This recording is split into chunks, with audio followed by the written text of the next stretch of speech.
नमस्कार बंधुरा इउनिक शिल्पीस किचेने आपनादेर सबाइके स्वागत। चले आसलाम नतून एक रेसिपि निये। आजके आमार रेसिपि होच्छे काँचा छोला एबं नारकेल दिये दारुण स्वादेर निरामिष एक कचु शाक रेसिपि। ताहले चलुन बंधुरा बेशी देरी ना करे आमरा रेसिपिटा शुरू करे निई। तो कचु शाक बानानोर जोन्नो एखाने आमि देखुन 3टे छोटो साइजेर कचु शाक निये नियेछि। तो एटाके आमरा एखन सेদ্ধ करे नेब। ग्यासे कड़ाई बसिए दिएछि, कड़ाइयेर मध्ये आमि कचु शाकगुलो दिये दिलाम। तो 3टे छोटो साइजेर आमरा कचु शाक नियेछि एखाने। तो एबार आमरा एकटु दिये दिচ্ছি हाफ चामच मतो लवण और एकटु जल दिए एबार आमरा कचु शाकटाके सेদ্ধ करे नेब। तो कचु शाकटाके एबार आमरा ढेके दिलाम। तो 10 मिनट आमरा कचु शाकटाके सेদ্ধ करेछि। 10 मिनट पर ढाकना खुले आमरा कचु शाकटाके एकटु उल्टे देब। उल्टे दिए आबारो आमरा 10 मिनट कचु शाकटाके सेদ্ধ करे नेब। टोटाल कचु शाकटाके आमरा 20 मिनट सेদ্ধ करछि। तो दुई एक कचु शाक आरो ताड़ाताड़ी सेদ্ধ हो जाए, आबार दुई एक कचु शाक आरेकटु देरी है। तो कचु शाक अनुयायी टाइमटा। तो आमार कचु शाकटा ओदिके सेদ্ধ होते थाक। और एदिके देखुन आमि निये निয়েছি हाफ बाटी मतो काँचा छोला भेजानो और निये निয়েছি কিছুটা आदा कষে নিয়েছি, দুটো একটা তেজপাতা, দুটো একটা শুকনো লঙ্কা আর 4-5টা কাঁচা লঙ্কা। তো দেখুন 10 মিনিট হয়ে গেছে, কচু শাকটা আমার পুরোপুরি সেদ্ধ হয়ে গেছে। হাত দিয়ে দেখিয়ে দিচ্ছি, এই দেখুন কচু শাকটা পুরোপুরি সেদ্ধ হয়ে গেছে। এবার আমরা কচু শাকটাকে তুলে নিয়ে জল ঝরাতে দেবো। कचु शाकटा एदिके जल झरे एरकम चेपे चेपे देबो, खुंती दिए जलटा नीचे पड़े जाबे। तो कचु शाके जल थाकले एकदम खेते भालो लागबे ना। तो भालो करे जल झरिए निए तारपर आमरा कचु शाकटाके रान्ना करे नेब।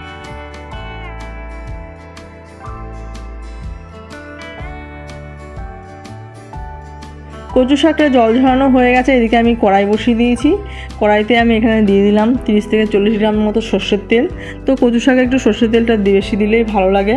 तो तेलटा एकटु गरम करे एकटु नाड़ाचाड़ा करे निलाम।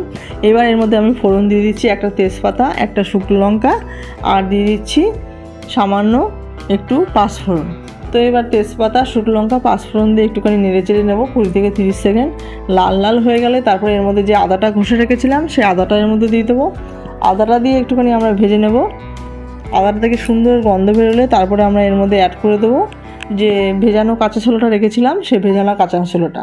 তো কাঁচা ছোলাটা আপনারা যদি চান তাহলে কচু শাকের মধ্যে দিয়েও সেদ্ধ করে নিতে পারেন। আমি দিতে ভুলে গেছি তাই আমি এটা তেলের মধ্যে দিয়ে দিলাম, কোনো অসুবিধা নেই। তো তেলের মধ্যে দিয়ে দিয়েছি। এবার আমি মধ্যে দিয়ে দিলাম একটুখানি লবণ। তো এবার একটু নাড়াচাড়া করে নিলাম। তারপরে আমি এর মধ্যে দিয়ে দিচ্ছি 1 বাটি নারকেল কোড়া। তো নারকেল কোড়াটা দিয়ে একটুখানি কষিয়ে নেব, খুব বেশি কষানোর প্রয়োজন নেই। 2 থেকে 2.5 মিনিট নারকেলটাকে আমরা একটু কষিয়ে নেব হালকা মতো মিডিয়াম আছে। তো নারকেল কোড়াটা কষানো হয়ে গেছে। এর মধ্যে দিয়ে দিচ্ছি কাঁচা লঙ্কা। লঙ্কাটা আপনারা আপনাদের স্বাদ অনুযায়ী দিয়ে নেবেন। তো লঙ্কাটা দিয়ে আবার একটুখানি নেড়েচেড়ে নিচ্ছি। তারপরে নাড়াচাড়া হয়ে গেলে আমরা এর মধ্যে অ্যাড করে দেবো জল ঝরানো কচু শাক। তো দেখুন জল ঝরানো কচু শাকটা এর মধ্যে অ্যাড করে দিচ্ছি। নারকেলটা কিন্তু আমরা খুব বেশি কষাইনি, 2 থেকে 2.5 মিনিট নারকেলটাকে কষিয়েছি। তারপরে আমরা এর মধ্যে জল ঝরানো কচু শাকটা অ্যাড করে দিলাম। এইবার ভালো করে কচু শাকের সঙ্গে আমরা নারকেল কোড়া, ছোলা সব কিছু মিশিয়ে নেব।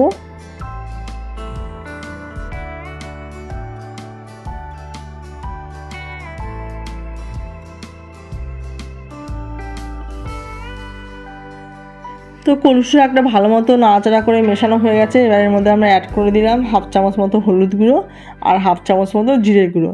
এইবার হলুদ গুঁড়ো আর জিরে গুঁড়ো দিয়ে আবারও একটু নেড়েচেড়ে নেব।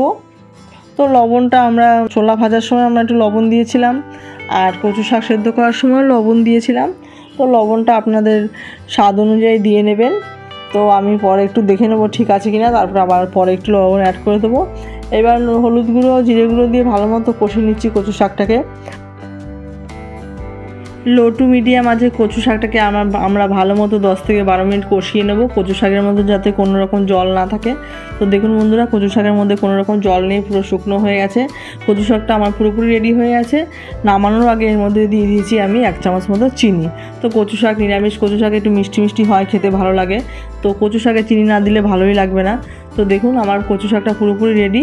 এবার আমরা গরম গরম নামিয়ে নেব কচু শাকটাকে। তো এবার আপনারা গরম গরম ভাতের সঙ্গে পরিবেশন করুন দারুণ স্বাদের নিরামিষ কচু শাক রেসিপি। তাহলে বন্ধুরা আজকে আমার কচু শাক রেসিপিটা কেমন হয়েছে আপনারা সব কমেন্ট করে জানাবেন। আর ভিডিওটা ভালো লেগে থাকলে please like, comment, share and subscribe করতে ভুলবেন না। চ্যানেলের নতুন বন্ধু হয়ে থাকলে চ্যানেলটিকে সাপোর্ট করে পাশে থাকবেন। দেখা হচ্ছে পরবর্তী কোনো ভিডিওতে পরবর্তী কোনো রেসিপি নিয়ে। আপনারা সবাই ভালো থাকবেন, সুস্থ থাকবেন। চলুন তাহলে বন্ধুরা, টাটা।